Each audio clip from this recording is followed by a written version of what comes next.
Hi everyone, welcome to Swarna traditional life. ఈరోజు special video ఏంటంటే ఆరోగ్యానికి ఎంతో మేలు చేసే ఎర్ర తోటకూరతో పెసరపప్పు ఫ్రై అండి.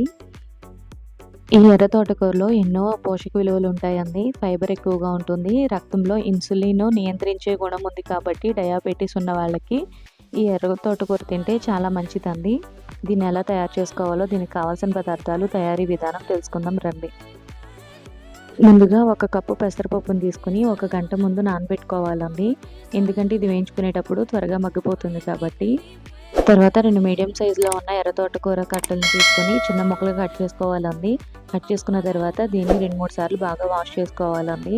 ఎందుకంటే ఈ తోటకూరకి మట్టి, ఇసుక ఉంటుంది కాబట్టి 2-3 సార్లైనా వాష్ చేసుకుని పక్కన పెట్టుకోవాలండి. తర్వాత మసాలా కారం, జీలకర్ర, ఆవాలు, వెల్లుల్లిపాయలు, రుచికి సరిపడినంత సాల్ట్, కొద్దిగా పసుపును తీసుకోవాలండి. అలాగే ఇంగువను కూడా తీసుకోవాలి. ఒక 5 to 6 ఎండుమిరపకాయలు కూడా తీసుకోవాలండి. కరివేపాకు, ఫ్రైకి సరిపడినంత ఆయిల్ తీసుకోవాలి. ముందుగా స్టవ్ వెలిగించుకొని ఒక కడాయి పెట్టుకోవాలండి. ఈ కడాయి బాగా హీట్ ఎక్కాలి. కడాయి హీట్ ఎక్కిన తర్వాత ఫ్రైకి సరిపడినంత ఆయిల్ వేసుకోవాలండి. ఈ ఆయిల్ బాగా వేడెక్కాలి. తర్వాత మనం తాలింపు వేసుకోవాలండి. ఆయిల్ అయితే హీట్ అయిందండి. అందులోనే ఎండుమిరపకాయలని చిన్న ముక్కలుగా కట్ చేసుకొని వేయించుకోవాలండి. ఇప్పుడు ఇందులోనే ఆవాలను కూడా వేసుకుని ఆవాలు చిటపటమనేంత వరకు వేయించుకోవాలండి.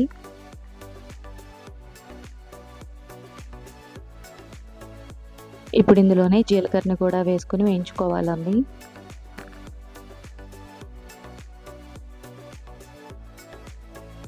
ఇవన్నీ వేగిన తర్వాత వెల్లుల్లిపాయ రెబ్బలు కూడా వేసుకుని వేయించుకోవాలండి.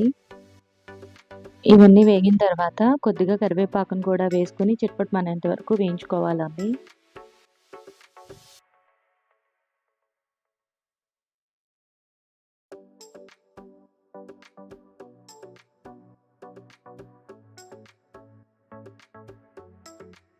ఈ తాలింపు అంతా ఎగిపోయిన తర్వాత మనం ఎర్ర తోటకూరని వేసుకోవాలండి.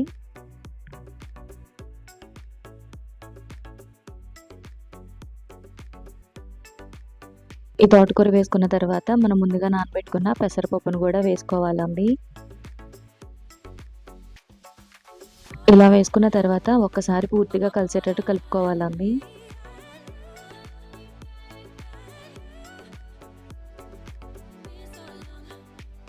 ఇలా కలుపుకున్న తర్వాత దీన్ని మూత పెట్టుకుని మనం ఒక 5 నిమిషాల పాటు మగ్గించుకోవాలండి.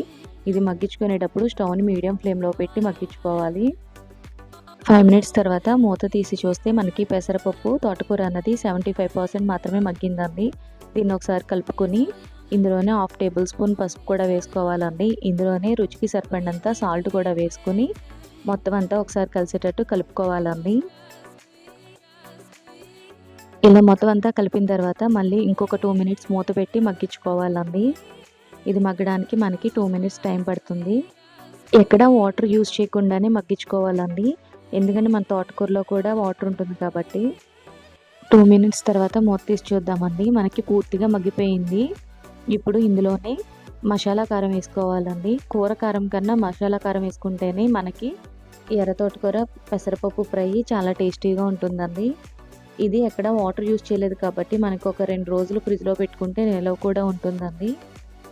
ఈ ఫ్రైని ఎప్పుడైనా మీరు సాంబార్ కానీ, రసం కానీ పెట్టుకున్నప్పుడు ఒకసారి ట్రై చేయండి. చాలా టేస్టీగా ఉంటుంది. అలాగే హెల్త్కి కూడా చాలా మంచిది కాబట్టి ఒక్కసారి ట్రై చేయండి. ఎర్ర తోటకూర పెసరపప్పు ఫ్రై రెడీ అయిపోయిందండి. దీన్ని మనం సర్వింగ్ బౌల్లో సర్వ్ చేసేసుకుందాం. ఇలా మీరు కూడా ట్రై చేసి టేస్ట్ ఎలా ఉందో మా కామెంట్ బాక్స్లో కామెంట్ చేయండి. మా వీడియో కనుక మీకు నచ్చినట్లయితే లైక్ చేయండి, షేర్ చేయండి, సబ్స్క్రైబ్ చేయండి. మీ ఫ్రెండ్స్కి, రిలేటివ్స్కి షేర్ చేయండి. Thank you for watching.